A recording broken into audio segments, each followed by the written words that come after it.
My name is Lauren Carter, and if you think family dinners are supposed to be warm and safe, let me tell you about the night mine turned into a battlefield. I remember it so clearly, crystal glasses sparkling under the chandelier, my father beaming, as he poured champagne into flutes that had only ever been reserved for Christmas. My mother's china was set out too, gleaming like it had been waiting for a celebration, and there was my younger sister Rachel, sitting at the head of the table as though she were the guest of honor. The moment she opened her mouth, the air in that dining room shifted forever.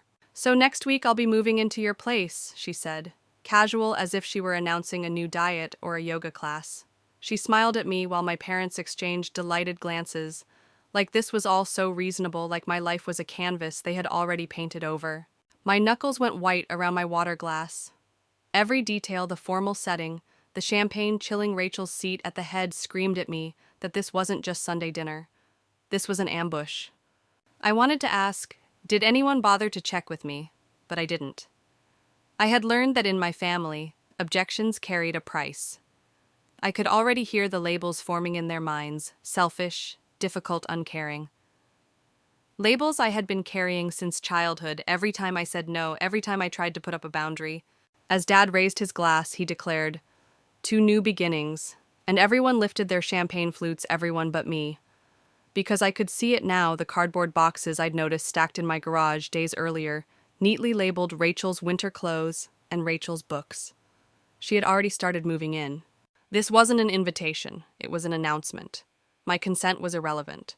And in that moment, fury rushed through me, hotter than the wine I refused to touch. My parents' satisfied faces, Rachel's smug certainty it was the same script as always. She takes, I give, they enforce the trade. Only this time, something inside me hardened. I had come prepared, though I hadn't been sure I'd use it.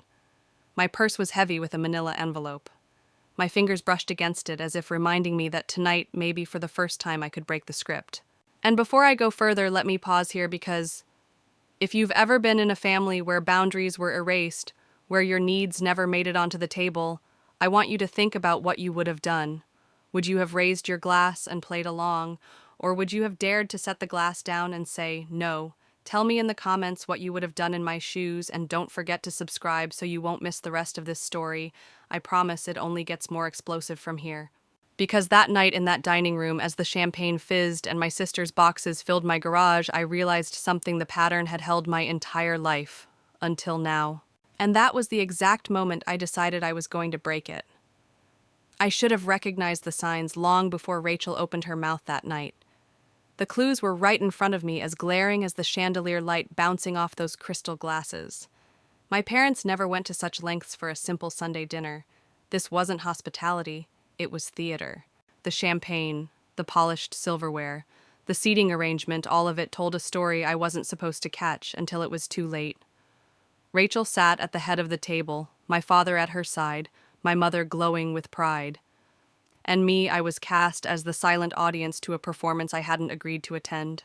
When Rachel raised her flute with a gracious smile, thanking my father for the pour, I could almost hear the stage directions. Rachel enters as the star.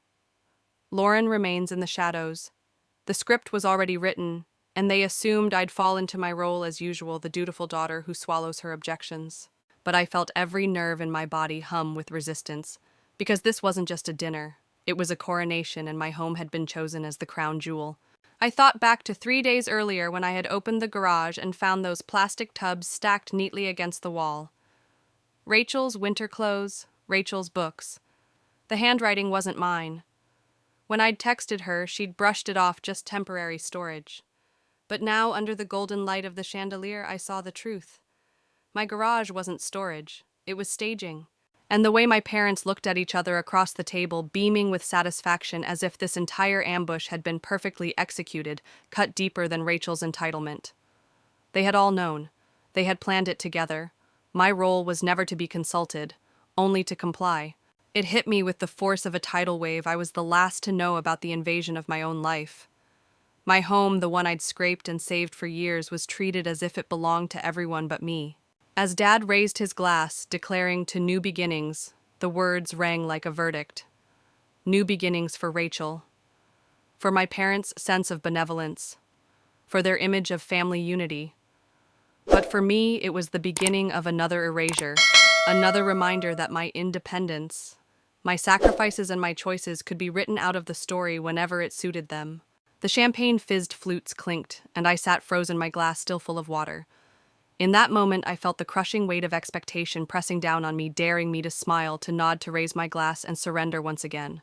But the thing about staged ambushes is that they only work when the target plays along. And I could feel something rising in me, an electric certainty that this time I would not play my part. Because what no one at that table knew, what not even Rachel suspected, was that I held a secret of my own. A secret tucked neatly into the manila envelope at the bottom of my purse. The real new beginning wasn't hers, it was mine.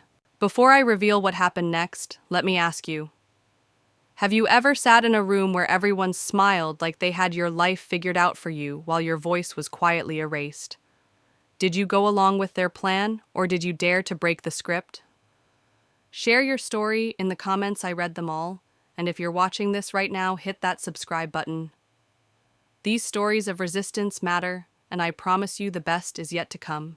That night, under the glow of chandeliers and the clinking of champagne glasses, I realized every family dinner I had ever attended was a rehearsal for this moment. But this time I wasn't going to sit quietly. This time the play they had written for me was about to collapse, and they had no idea I was holding the pen. The thing about moments like that, sitting at the table watching my parents smile at Rachel like she was some chosen heir, is that it wasn't new. It was only the latest chapter in a story that had been written decades ago. I'd grown up in a house where fairness was a word tossed around but never practiced. Rachel, the younger sister, was always the one going through a rough patch, always the one who needed saving. And me, I was the fixer, the reliable one, the child who didn't ask for much, and therefore in their eyes didn't deserve much. When Rachel wrecked her first car at 19, my father marched into the dealership the next day and co-signed a new loan for her. When I asked for help with tuition, I was told, "Lauren, you're smart. You'll figure it out. Scholarships exist for people like you." I figured it out all right by working 2 jobs, surviving on coffee and instant noodles while Rachel's insurance premiums were quietly covered for the sake of her future. It wasn't just about money, it was about roles carved into stone. Rachel, the fragile one, eternally protected. Me, the sturdy one, expected to carry more than my share. And whenever I dared to protest, the labels flew: difficult, selfish, ungrateful. Those words became chains, tightening every time I tried to pull free. I remember one Thanksgiving when I was 23. I'd driven 6 hours after a night shift to make it home, only to find Rachel had taken my old room redecorated like I'd never existed. My suitcase stayed in the hall all weekend untouched. When I asked where I should sleep, my mother said, "On the couch, honey. Rachel needs her rest." The pattern repeated again and again until it wasn't just family tradition, it was family law. Rachel asks, I give. Parents enforce. No appeal. And yet somewhere deep inside me, a stubborn flame had survived. I had worked extra shifts, denied myself vacations, skipped dinners out with friends, all to save every penny toward buying my own home. That house wasn't just wood and brick. It was proof I could build something that was mine, not handed to me or taken away. But as I sat at that dining table, listening to Rachel casually announce she was moving in, I realized even that dream wasn't safe from being absorbed into her orbit. My sacrifices meant nothing to them. My independence was just another resource they could redirect to her. The anger that night wasn't sudden. It was cumulative, built from years of being sidelined, and it carried with it a clarity I'd never felt before. Because for all their talk about family, my family had never asked what I needed. Not once. And maybe that was the moment I finally understood: if I kept playing the role they wrote for me, there would never be a chapter where I got to win. It was in that silence, watching Rachel sip champagne, as though my home was already hers, that the weight of my childhood pressed down hardest. This wasn't just about a house. This was about every birthday I spent working, every milestone I celebrated alone, every time I was told, "You'll figure it out," while my sister was coddled. And I was done figuring it out. Before I continue, I want to ask you something. Have you ever lived in the shadow of a sibling who could do no wrong, while you carried the weight of being the strong one? If you have, you know how heavy that label can be. Leave me a comment if you felt it too. I promise your story matters here. That night, the script was supposed to play out the same way it always had. Rachel would move in, my parents would celebrate her fresh start, and I would remain silent, carrying the cost. But something inside me refused to sit quietly this time. And soon they would discover that I hadn't just broken free from the role. They'd learn I had already written an entirely new ending. The envelope was heavier than paper had any right to be. It rested in the bottom of my purse all night, pressing against my ribs like a secret heartbeat. I hadn't planned to use it, not yet. Part of me thought maybe I'd wait for a quieter moment, some private conversation where I could ease into the truth. But looking across that table, watching Rachel bask in my parents' approval, I knew there would never be a right time. In my family, there was only their time, their plans, their script. Rachel laughed as if she were the star of some sitcom. "Don't look so serious, Lauren. This is good news for both of us. You get company, and I get to save on rent." She tilted her head, daring me to argue. My parents nodded along, silently reinforcing her entitlement. My hands stopped trembling the second I reached for the envelope. Fury had steadied me. I placed it in the center of the table, sliding it across the polished wood like a declaration of war. The champagne fizzed, a crystal flute clinked too loudly, and then silence, thick, oppressive, expectant, filled the room. "I have news too," I said, my voice calm, almost detached. My father froze his glass halfway to his lips. My mother's smile faltered, her eyes narrowing. I could see the united front forming in real time, the shift in posture, the subtle glare, the unspoken warning, "Don't ruin this. Don't be difficult." I ignored it. With deliberate care, I pulled the papers free and spread them across the linen tablecloth. "This," I said, "is the sale agreement for my house. I sold it last week. I have 30 days before I move." The sound that followed wasn't words. It was Rachel's champagne flute slipping from her hand, shattering against the hardwood floor. No one moved to clean it up. My father opened his mouth, closed it again like a fish yanked from water. What Rachel finally whispered. I took out my phone, tapping the screen. "While you were planning to move in, Mom and Aunt Sarah were already designing your bedroom." I turned the phone so they could see the Pinterest board. I'd discovered meticulous photos of color palettes and furniture under the title Rachel's New Room. Recognition flashed across their faces like a lightning strike. 9 years of overtime shifts, ramen dinners, canceled vacations, 9 years of sacrifice to buy my dream home. And to them, it was nothing more than square footage for Rachel's next reinvention. My father stood abruptly, towering over me. "You can cancel it. These things have cooling-off periods. It's not too late." "No," I said, holding his gaze for the first time in years.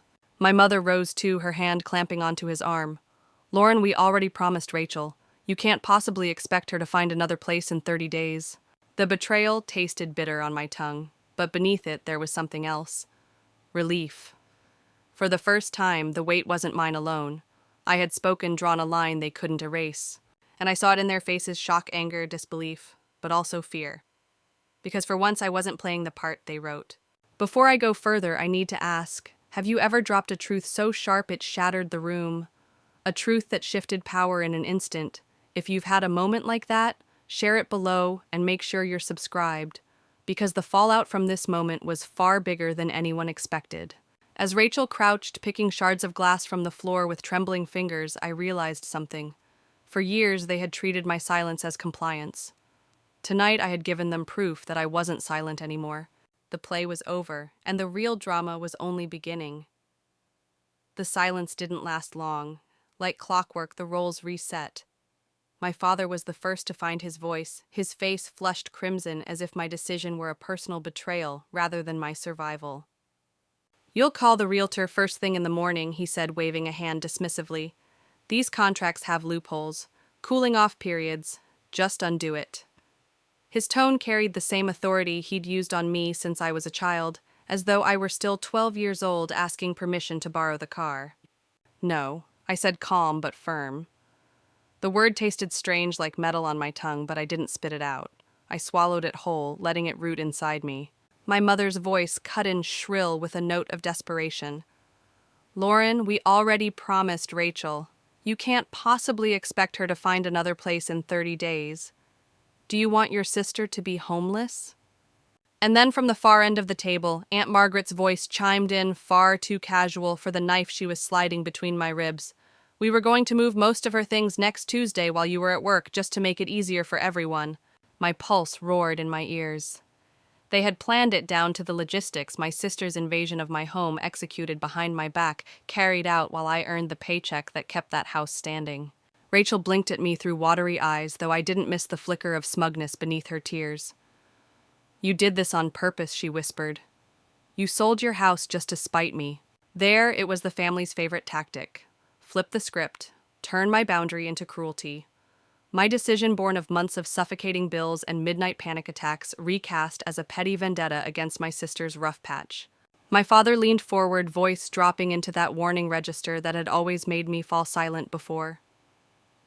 "Think carefully, Lauren. What about your property taxes coming due? You know I've helped with those."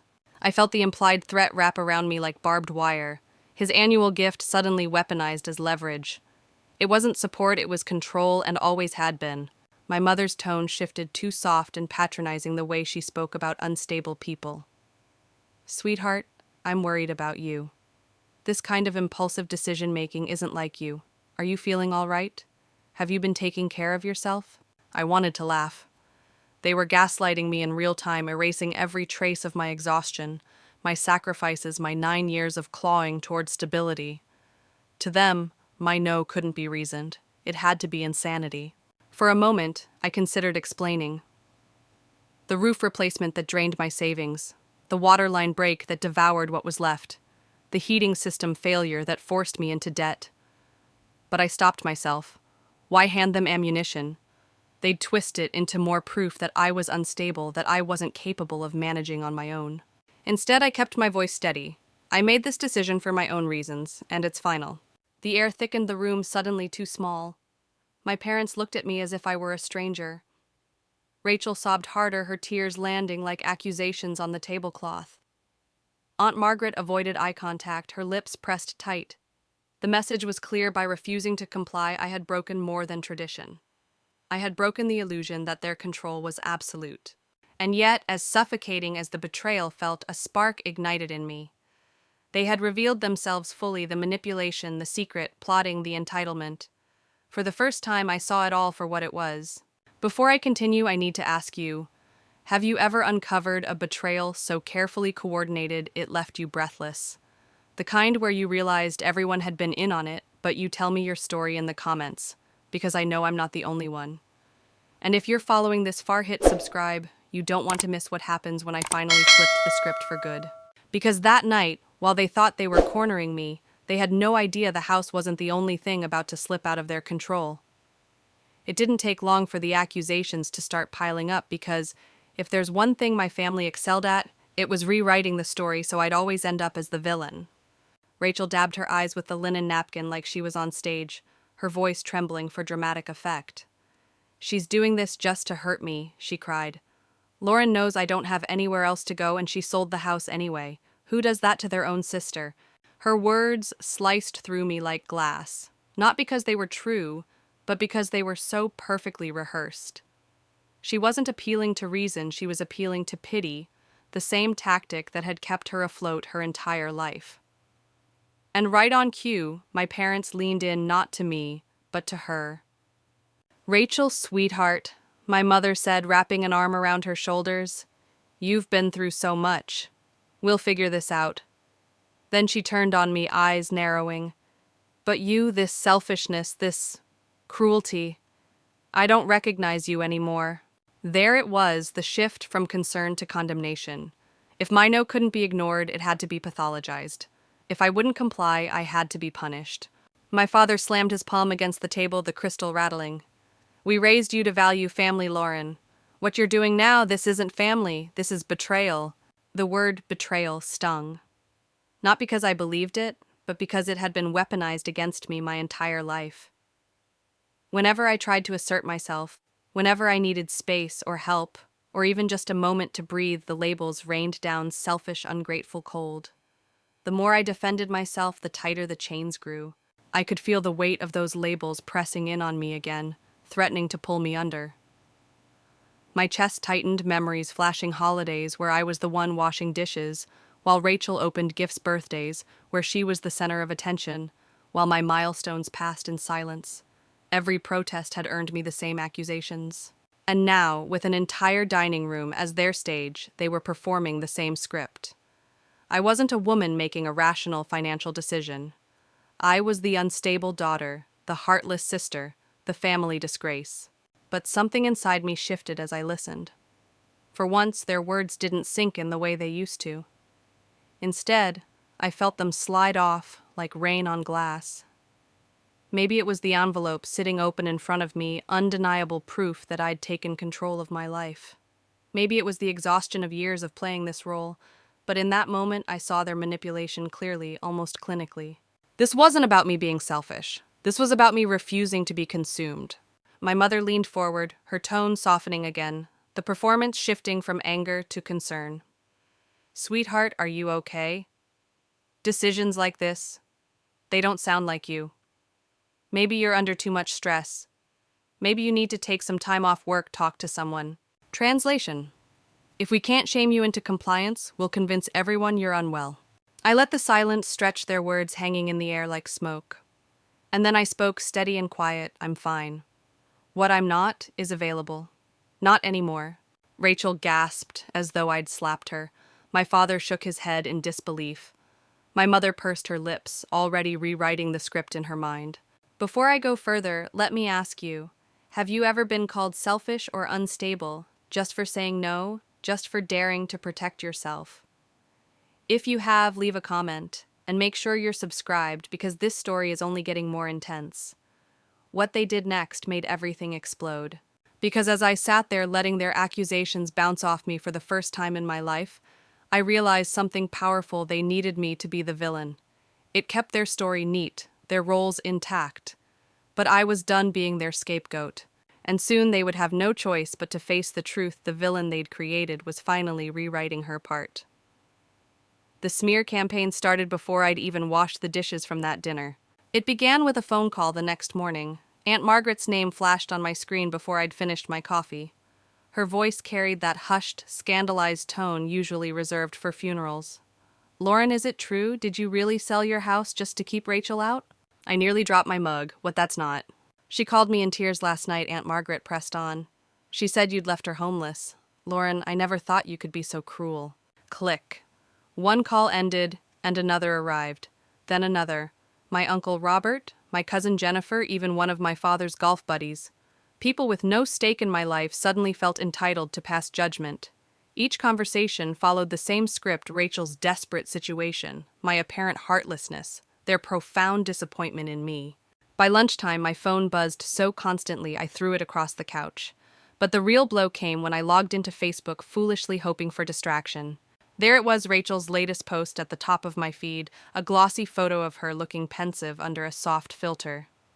The caption read, "The hardest lesson in life is learning who truly has your back when times get tough. Family should be forever, not just when it's convenient." The comments poured, and 27 of them dripping with sympathy. "We're here for you, Rachel. Stay strong." And then I saw it, my mother's comment right beneath the others. "We're here for you, sweetheart. Always." My chest burned like fire. My own parents had gone public with their allegiance, choosing Rachel's performance over my reality. The narrative was set: Rachel the victim, me the villain.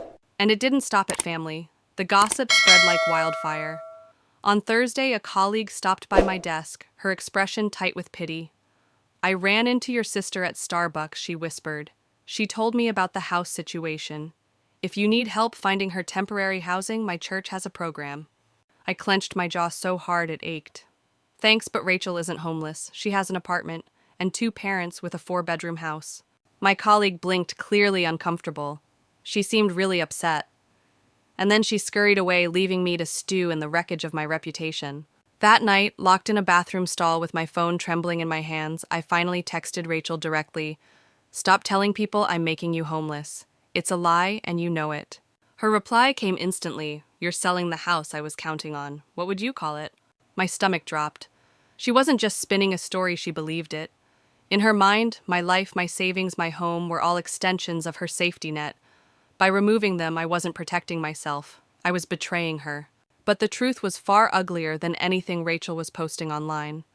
The truth was in the invoices stacked on my desk: the $11,000 roof replacement after spring storms, the $8,200 water line repair, that gutted my emergency fund, the $5,000 heating system failure that tipped me into debt. Those weren't spiteful decisions, those were survival. But survival doesn't make for a sympathetic Facebook post, victimhood does. Before I continue, let me ask you, have you ever been painted as the villain in someone else's story, even when all you did was try to survive? Have you ever watched people believe a lie because it was easier, cleaner, more dramatic than the truth? If you have, tell me in the comments and stay with me, because what came next was the breaking point. This story is only heating up. By the end of that week, I understood something chilling. Rachel wasn't just invading my home. She was invading my name, my identity, my reputation, and the people who should have defended me were the ones fueling her fire. They thought they had buried me under the weight of their accusations. But what they didn't know was that I'd been quietly building something stronger than their story proof, and I was about to use it. The rumors were suffocating, but what broke me wasn't what people said. It was knowing that not a single one of them cared enough to ask me why. The truth wasn't glamorous. It wasn't wrapped in the soft focus glow of Rachel's social media post. The truth was ugly, relentless, and stamped across the bills stacked high on my kitchen table. It started in March when the storms rolled through and revealed leaks in 3 different rooms. The roofing contractor's invoice stared back at me, $11,000. I drained my vacation fund, every cent I'd been saving for a rare trip with friends, and even took out a small loan. One-time emergency, I told myself. Temporary, manageable. Then April came. The city updated the main water line, and suddenly my connection was a decaying relic. Pipes burst. Mud flooded the yard. Another invoice, $8,200.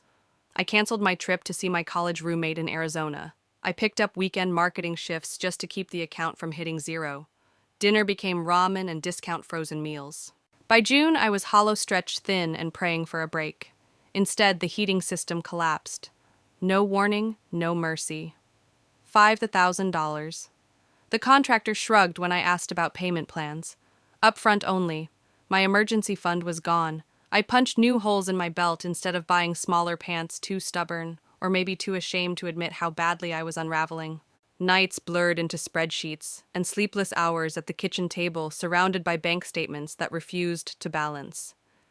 Tears slipped quietly, only after midnight, when I knew no neighbor walking their dog could glance through the window and see the truth that the woman they waved to each morning was crumbling.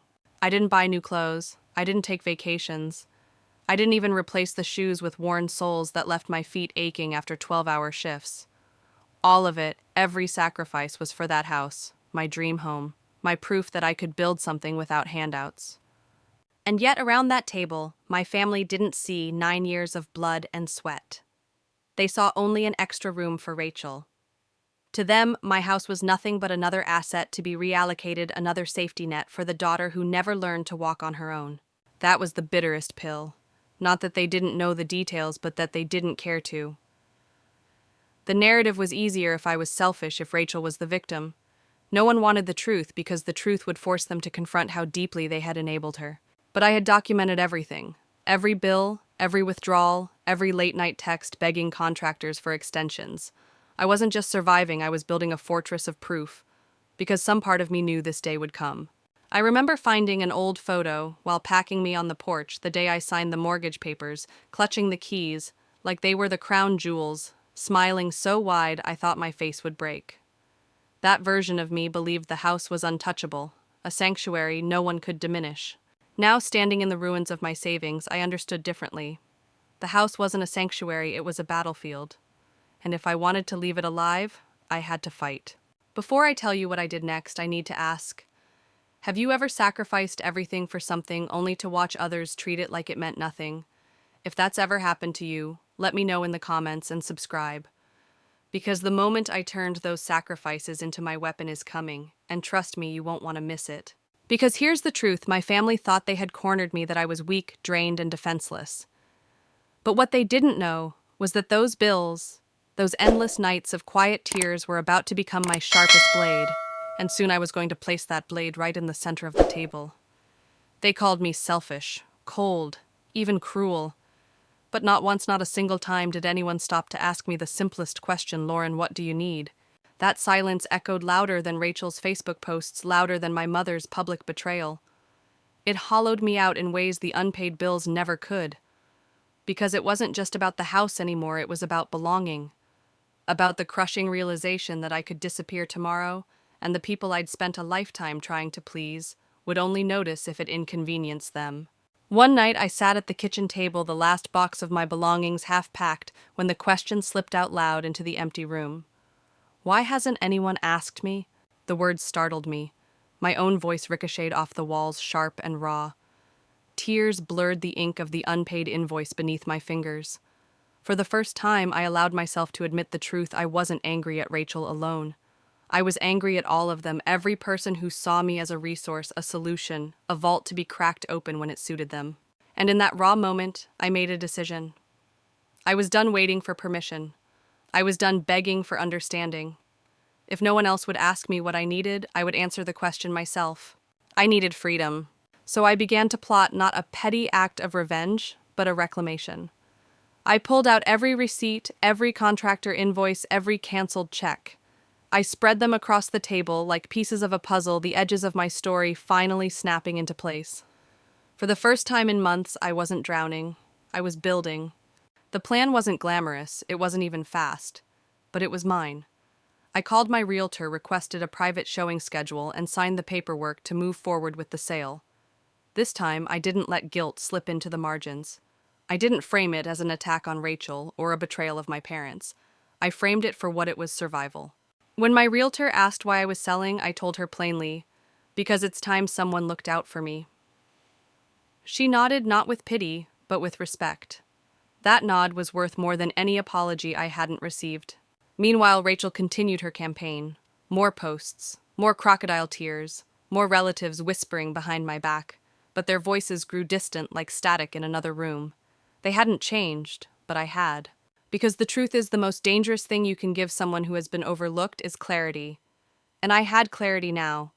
I understood that boundaries weren't cruelty, they were oxygen. Without them, you suffocate under the weight of everyone else's expectations. And here's where I want to pause and speak directly to you. Maybe you've been in this place too, where everyone demands something from you, but no one stops to offer support. Maybe you've been the dependable one, the reliable one, the strong one, until strength became your prison. If that's you, hit subscribe and join this community, because this is the space where we say, enough. This is where we reclaim the word selfish and turn it into self-preserving. Tell me in the comments, when was the last time you actually asked yourself what you need? That night, surrounded by paperwork and proof, I realized I was no longer the villain of their story. I wasn't even a supporting character. I was the author, and I had just picked up the pen. The sale of the house would be the first line of my new chapter. The backlash would come, of course it always does, when you step outside the role assigned to you.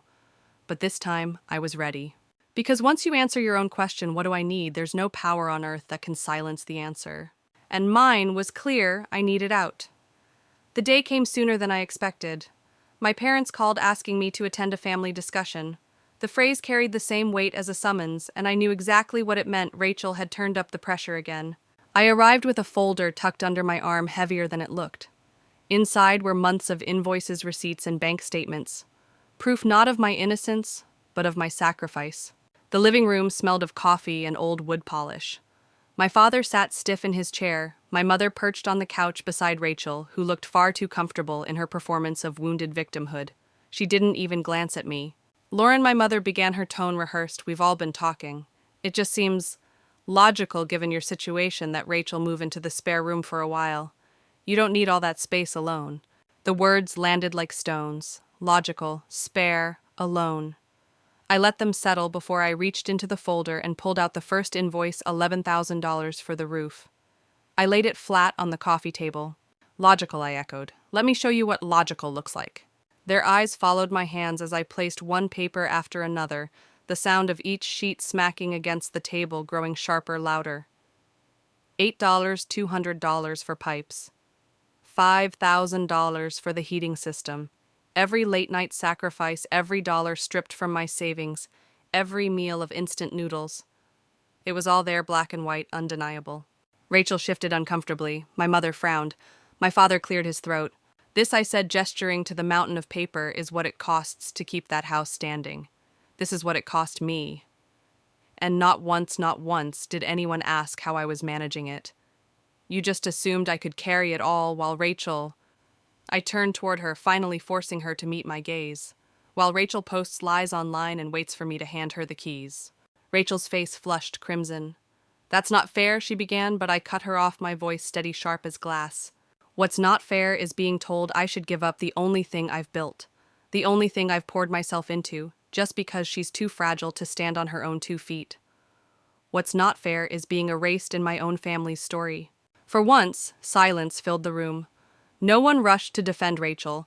No one dismissed my words as exaggeration. They stared at the papers, the undeniable evidence of what I had endured. I leaned back, letting the weight of my truth linger. "You want logic? Here it is. I'm selling the house. And I won't hear another word about Rachel moving in. This isn't her lifeline. It's my survival." My father rubbed his temples. My mother looked wounded, but for the first time she looked uncertain too. Rachel scowled, muttering something about betrayal, but her words bounced off me like pebbles. Because here's the secret: once you shine light on the truth, shadows scatter. That night I walked out of their house lighter than I had felt in months. Not because the burden was gone, it wasn't, but because I had placed it where it belonged, out in the open, undeniable. And yet deep down I knew this wasn't the end. Rachel wasn't the type to back down quietly. My parents weren't the type to accept boundaries without a fight. There would be backlash, and probably soon. But I wasn't afraid anymore. Because I had discovered the power of evidence. Proof doesn't care about opinions. Proof doesn't bow to manipulation. Proof stands silent and solid when everything else shakes. And for the first time in this whole ordeal, I realized I wasn't just defending a house. I was defending myself. I should have known Rachel wouldn't surrender quietly. For her conflict was oxygen. She thrived on it, molded it, bent it, until she looked like the victim, and everyone else the villain. Within days of that confrontation in my parents' living room, the whispers began. Cousins stopped replying to my texts. Old friends looked at me with raised eyebrows. Even at the grocery store, I caught the sharp turn of heads, the not-so-subtle glances. Rachel had escalated, and she had an audience. Her new story was venom dressed as sugar.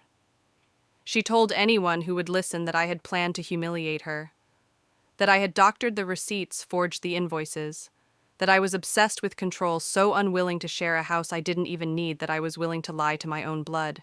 The lies were predictable. What gutted me was how quickly people believed them. My mother refused to speak to me. My father sent one-line texts about disappointing the family. The people I had once trusted most now twisted their silence into another weapon, but the worst was yet to come. Rachel posted a long, tear-stained video online. She sat in her car, mascara streaking down her cheeks, sobbing into the camera about how she had begged me for help, and I had thrown her onto the street. She waved a single crumpled utility bill at the camera as though one unpaid light bill outweighed the $24,000 in renovations I had shouldered. The video racked up shares, comments, sympathy. Strangers declared me heartless. People I hadn't spoken to in years sent messages demanding explanations. And still not one of them asked me the only question that mattered. "Lauren, what's your side of the story?" One night, I lay awake staring at the ceiling, my chest tight, my thoughts racing. I wanted to scream, to fight back with the same fire Rachel wielded so easily. But then clarity struck me like a blade. She was loud because she had nothing else. I had silence, yes, but I also had proof. Solid, irrefutable proof. So instead of spiraling, I gathered. I made copies of everything: receipts, contracts, emails from contractors, even text threads with my parents acknowledging the work I'd done. I stored them in a fireproof safe, a literal fortress of my truth. Rachel could smear me online all she wanted, but she couldn't erase reality. Still, I'd be lying if I said it didn't hurt. It did. Every whisper, every averted glance cut deeper than I wanted to admit. The betrayal was exhausting, bone deep. There were moments I questioned myself. Was I really selfish? Was I cruel? Did I owe Rachel more than I had already given? But then I remembered that night at my kitchen table, the question that had cracked me open. What do I need? And the answer had been freedom, not permission. I promised myself then I wouldn't let Rachel's performance drag me back into the role of caretaker, scapegoat, or silent victim. If she wanted war, fine. But it would be a war she waged against facts, not feelings. Because here's the truth I want you to take with you. Manipulative people don't fear your anger, your tears, or even your silence. They fear your evidence. They fear your boundaries. They fear the day you refuse to play the part they've scripted for you. And though Rachel thought she was winning her video climbing past 10,000 views, comments flooding in, what she didn't know was that I was already writing the next move. Quietly, methodically, with the kind of patience that comes not from weakness, but from certainty. Because when you're holding the truth, you don't need to shout. You just need to wait for the right moment to place it on the table again and let the weight of it do the talking.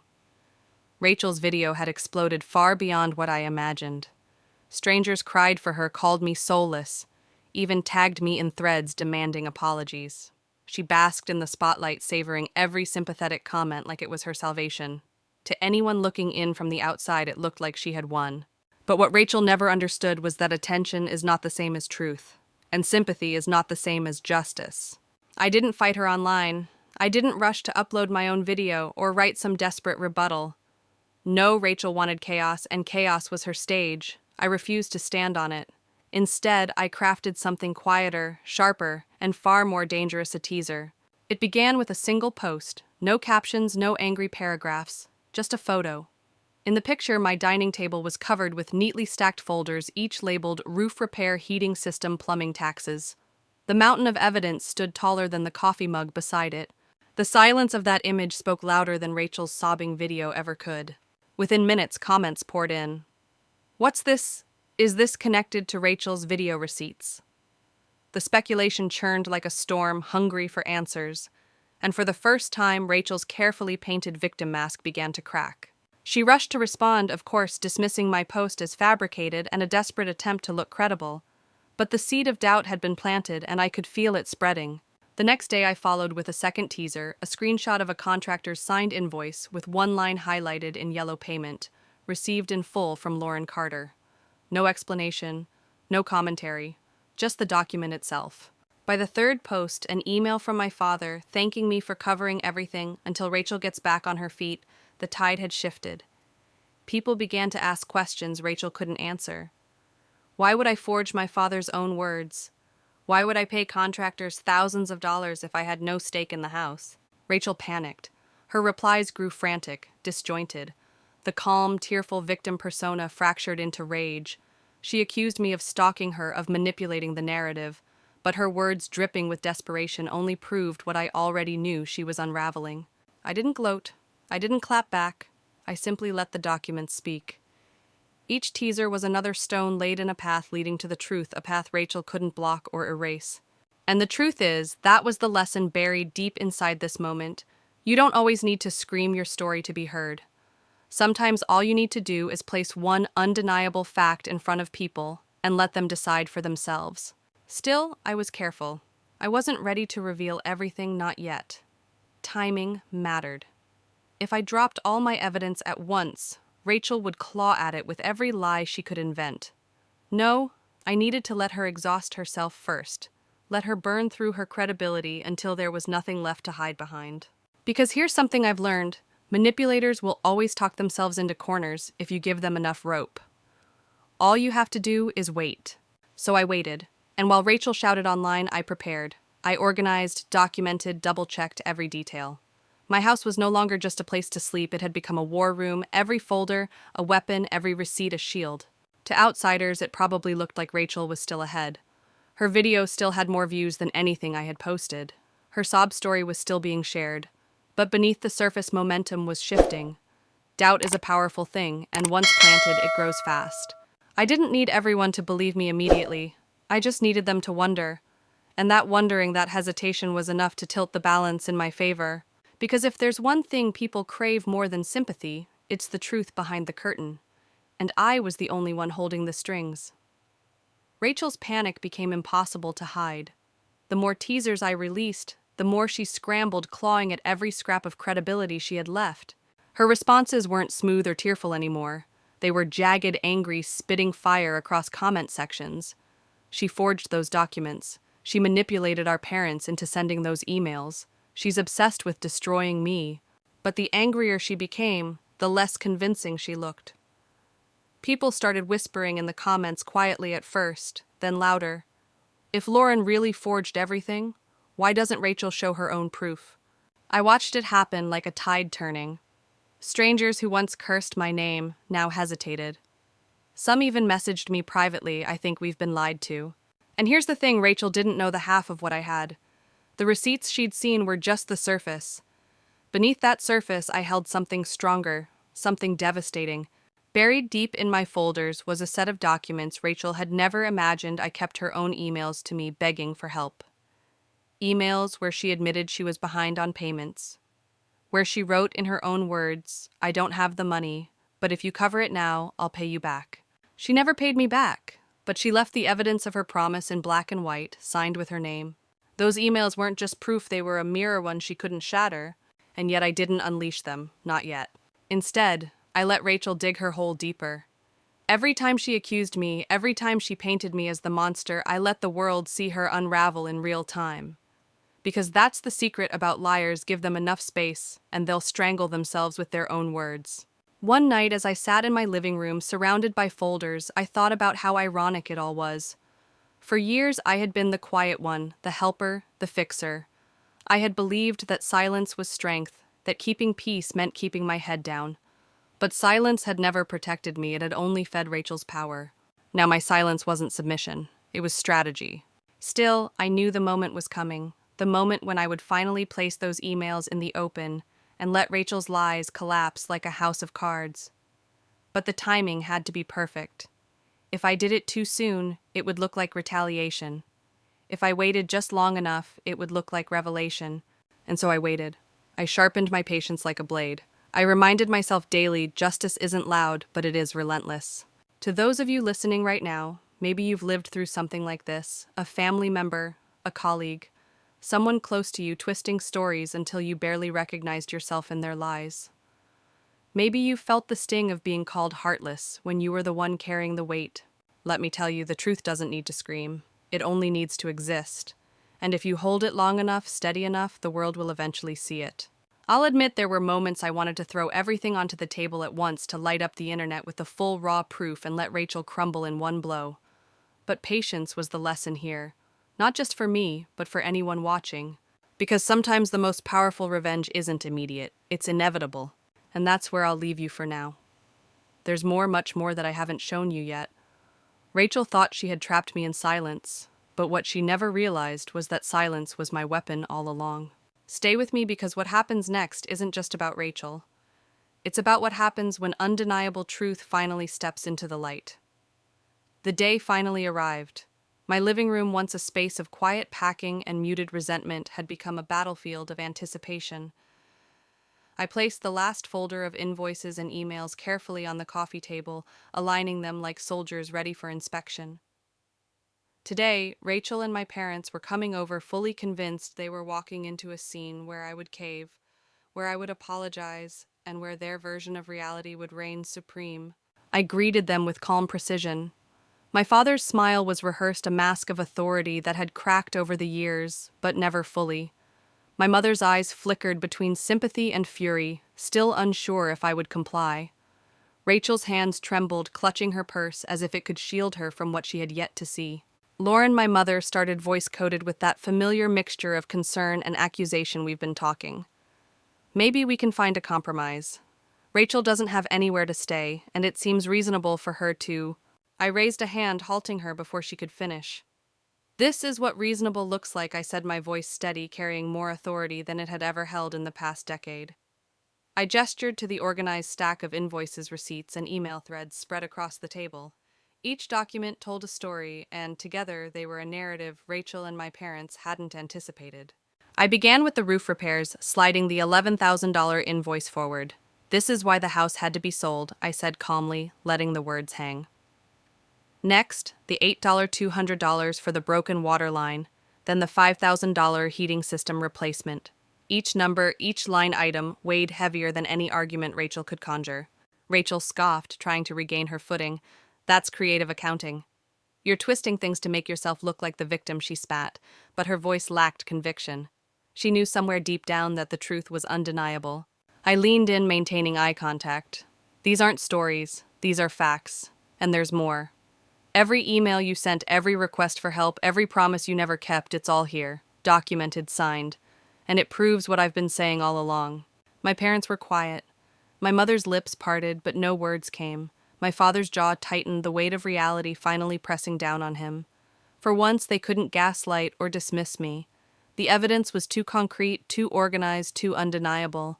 And then I delivered the final blow, a spreadsheet meticulously compiled over years, showing every financial gift my parents had given Rachel: rent car payments, credit card bailouts. The totals were circled in bright red, a stark contrast against the white paper.